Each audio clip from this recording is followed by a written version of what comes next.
Hello dolphins! Hoping that you are all feeling well and happy. We've really been missing you here. I know that I have, and all of the other dolphins who've been coming into school have been missing you lots too. Hope you've been enjoying our literacy work on our book, The Trouble in Withy Wood.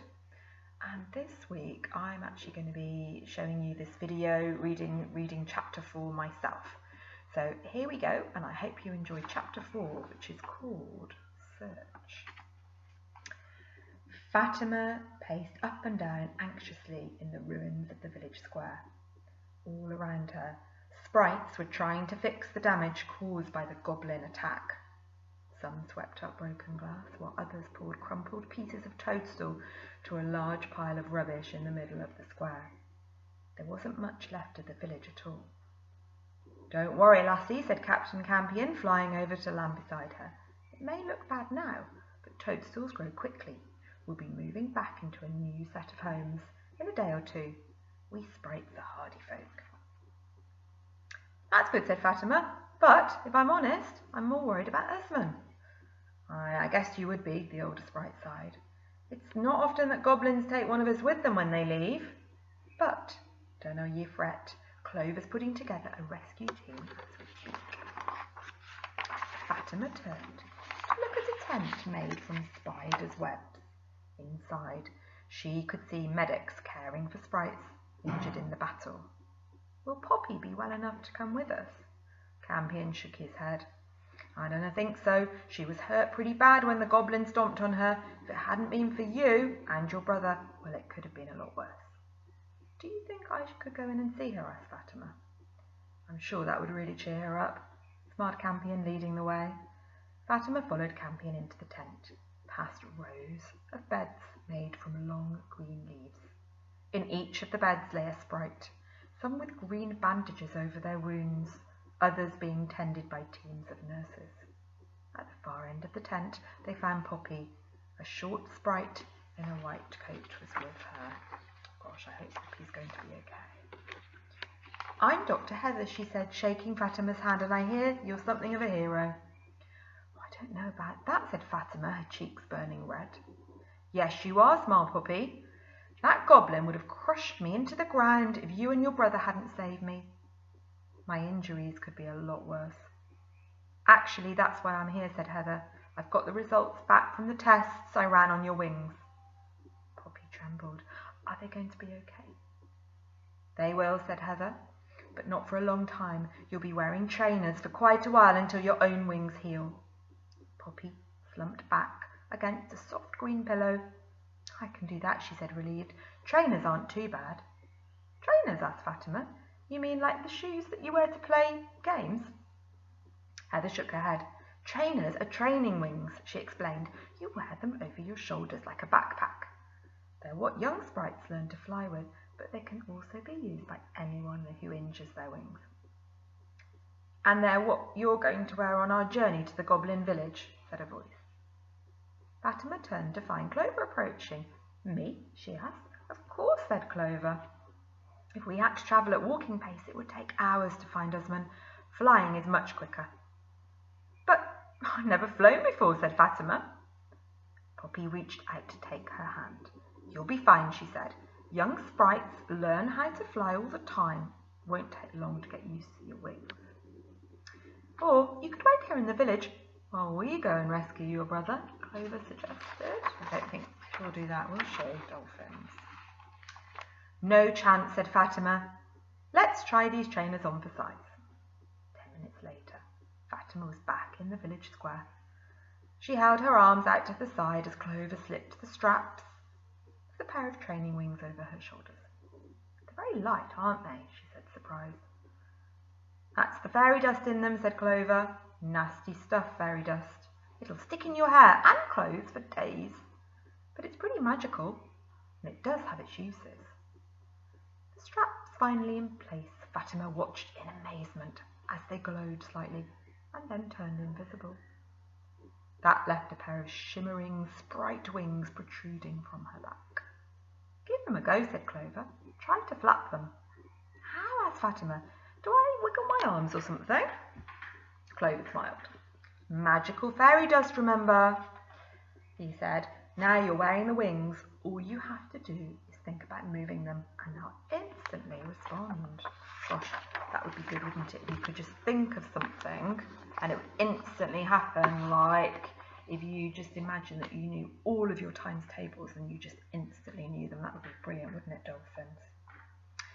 Okay, said Fatima. She took a deep breath and tried to picture the wings opening and closing behind her. The gossamer wings just quivered at first, but after a second or two they slowly opened up and then closed again. I did it, Fatima cried. You seem to be a natural, agreed Clover. Now try flapping them faster. Fatima closed her eyes and concentrated hard. Gradually the wings picked up speed as they opened and closed almost silently. Before long they were little more than a blur. Is that what you mean? Asked Fatima. That's it exactly, replied Clover. So when do I get to try flying? Clover chuckled. You're doing it right now. Fatima opened her eyes in alarm. Clover was right in front of her, as before, but then she looked down. They were both hovering in the air, higher than the medical tent nearby.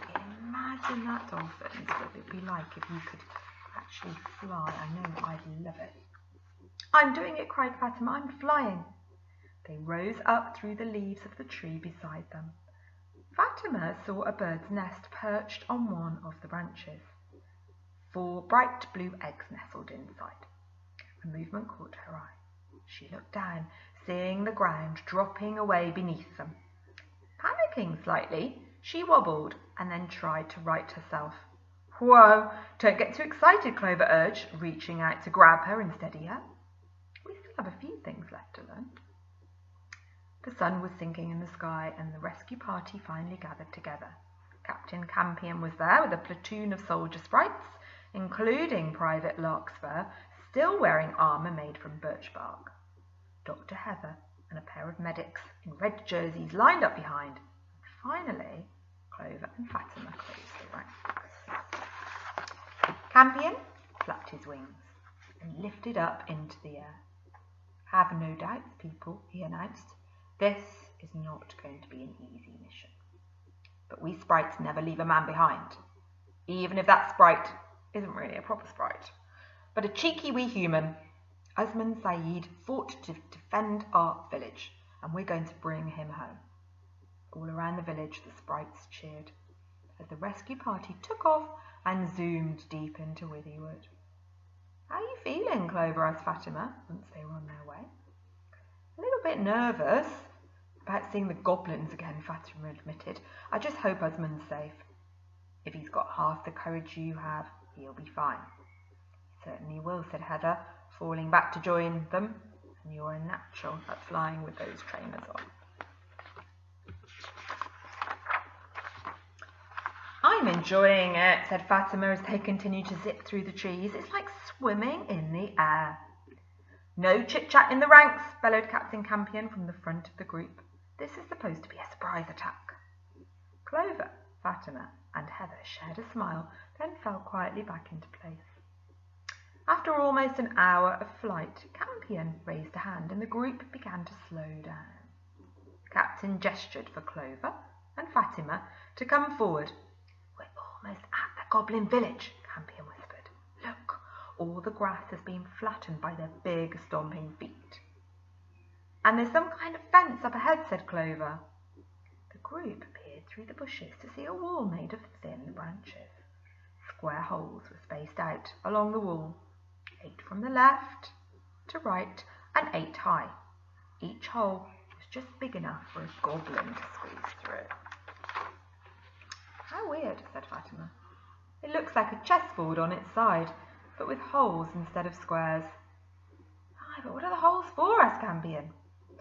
It could be the entrance to the village, suggested Clover, like some sort of gate. Then why isn't it defended? Said Campion. I know the smell of goblin. There hasn't been one through here in a while. So what do we do? Asked Fatima. Campion called Privates Larkspur and Mayweed to join them. Fancy taking a look around, lads? Happy to, sir, said Larkspur. Quietly the 2 sprites flew towards the chessboard fence. keeping a careful watch for goblins at all times. They stopped and hovered in front of the branches for a few moments. Then they each chose one of the holes to fly through. Larkspur picked the final hole on the right of the top row, and Mayweed went through the hole directly on the left. Instantly a spear shot out of the trees and hit Private Larkspur in the chest, knocking him back through the hole. He crumpled to the ground. "Sprite down!" cried Mayweed, rushing to help. "We have a sprite down!" "Look out," called Fatima, as thorny trapdoors fell from above each of the holes. The second narrowly missed Mayweed as he made his way back through. Campion and Clover darted forward. Together with Mayweed, they were able to lift Larkspur and carry him to the waiting group. Heather flew over to examine the injured sprite. "Is he okay?" Fatima asked. Heather looked up and nodded. His armour saved him. He said he'll have a few bruises, but that's about it. "I don't get it," said Private Mayweed. "How come I wasn't shot at when I flew through?" "Because your hole wasn't booby-trapped," said Fatima, staring back at the fence. "I get it now. Only certain holes are safe to pass through. Choose one of the others and you trigger a trap." They're quite clever, those goblins, aren't they, dolphins? To demonstrate, she dipped to the ground and picked up 3 pebbles. Watch. Everyone watched as Fatima tossed a pebble through the first hole in the top row. Instantly, there was a twang, and a spear shot out of the trees to hit it. Then a thorny trapdoor dropped down, sealing the hole. Next, she chose the second hole along and tried that. This time there was no spear. Neither was there when she threw a stone through the third. Both were promptly blocked by thorns. "I don't understand," said Clover. "There's supposed to be some pattern there." "That's exactly what there is," said Fatima. "Start at the top left and call that hole number 1. Then hole 2, hole 3, and so on. All the way up to hole 64. Clover nodded. "But how can you tell which holes are safe to pass through?" Fatima's eyes twinkled. "It's a puzzle," she exclaimed. "I think I know how to solve it. I don't know if you remember chapter 1, Dolphins, that Fatima and her brother really liked doing puzzles, and that's how they ended up in the wood to begin with, because they were on a quest, weren't they, trying to solve Usman's quest. Now, I hope you enjoyed chapter 4 of the story, and I hope that you have all been working hard and being good, as I know you are when you're in school. I'm sure you will be when you're at home as well.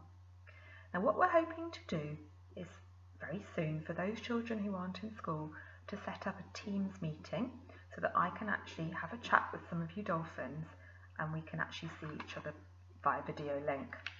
So if you say to your parents that they will be receiving an email with instructions on how to get the Microsoft Teams app, and then we'll be using that to have a weekly group chat through Teams. So all of that information will be coming soon, and it will be great to see you, as I've only managed to see just a few dolphins who've been coming into school this last 2 or 3 weeks. Do take care, stay safe, and I hope to see you and also be talking to you very